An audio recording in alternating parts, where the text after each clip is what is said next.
Kaixo guztioi, lana eta energiarekin jarraitzen dugu, bigarren bideo honetan ikusiko dugu zer den energia zinetikoa. Energia zer den azaltzeko, definizio simple batekin jarriko gara, lana, hau da W, egiteko gaitasuna dela esango dugu.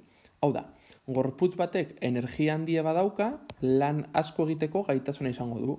Gorputz batek energia gutxi badauka, lan gutxi egin dezake. Lana zer den ikusteko, begiratu horreko bideoa, bale? Baina azkenean lana da gauza mugitzerakoan eta horrako kontuekin. Beraz, nik esan dezaket ez daukadala energiarik, ez banaiz kapasa inolako goratan lan bat egiteko. Energia mota asko daude, eta bideo honetan energia jakin bat ikusiko dugu, lehenik eta behin ikusten dela, eta mugimenduarekin erlazioa daukan. Bere izena da energia zinetikoa.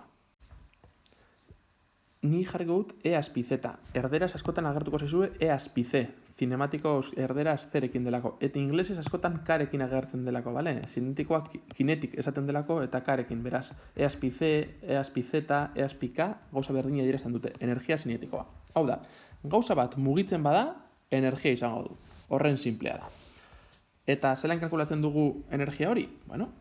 Energia zinetikoaren adierazpena izango da. Bat, zati bi, bider gorputzaren masa, bider gorputzak daukan abiadura, karratura. Honek ez nahi du.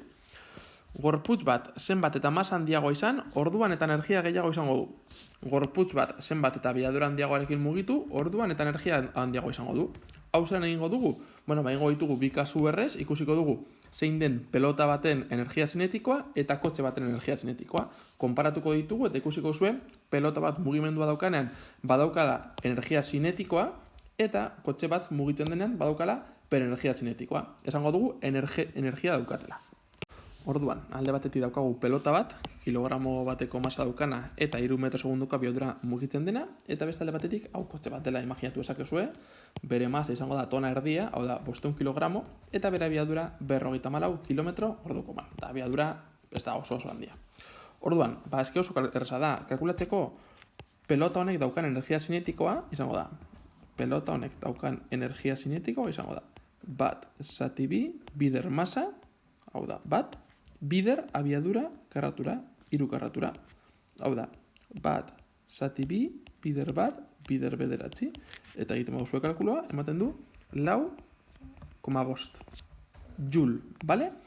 Aurreko bideoan, lana jouletan neurtzen dela esaten dugu, eta energia nola azkenean den lan egiteko gaitasuna baita ere jouletan adieraziko dugu. Beraz, 4,5 joule. Hau da, gure pelotak daukan energia zinetikoa. Eta beste alde batetik daukagu kotxea.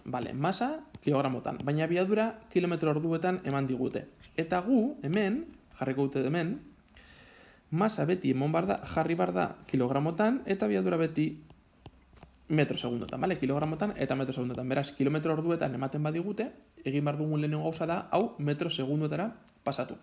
Eta badauzkat bideo batzuk azaltzen zelan egiten diren konbertzio faktoreak eta horrelakoak, baina azkenean egin behar duzuena da abiadura pasatzeko kilometro orduetatik metro segundotara egin behar dena da zati 3,6. Horrekin nahikoa da. Beraz, egiten baduzue 54 zati 3,6, horrek ematen dizue 15. Beraz, 15 metro segundu. Ez da horrela egin behar eta egin behar da luzeago, baina ni truko honekin ja badakitzen batekoa den metro segunduko abiadura. Beraz, energia zinetikoa izango zen. Bat, zati bi, bider masa, kasu honetan, 500 bider abiadura, metro segunduetan adierazita, eta hau, karratura. Hemen baitarik jarriko dut karratua ez liatzeko. Eta egiten baduzue kalkulo hau, niri eman dit, 56.200 joule. Alderatzen baduzue, alde batean lortu duguna, eta beste alde batean lortu duguna, ezberdintasuna ikaragarria da. Honetan ez da 5 juletara heltzen, eta hemen daukagu 50.000 baino gehiago. Hau da, hau baino 10.000 aldiz handiagoa. Buen arteko aldea, bider 10.000. Baina handiagoa. Horrek esan nahi du, pelota batek daukan energia, abiadura honetan, eta kotxe batek daukan abiadura, eta bere abiadura ez da sekulakoa, ikusi dezakezunez, haien arteko energia aldaketa ikaragarrizkoa da. Horrek esan nahi du, kotxe batek egin dezaken lana, imaginatu kotxe bat talka egiten zerbaiten kontra, askoz eta lan handiago egin dezake, kutxa bat mugitu dezake askoz ere, errestasunan, imaginatu jartzen dugula farola bat. Kotxe bat talka egiten badu, farola apurtu, farola mugitu dezake, lan bat egin dezake. Aldiz, pelotak farolaren kontra egiten du talka eta ez da kapasa lan hori egiteko, bale? Onarte energia zinetikoarekin. Hurrengo bideoetan ikusiko ditugu energia mota ezberdinak.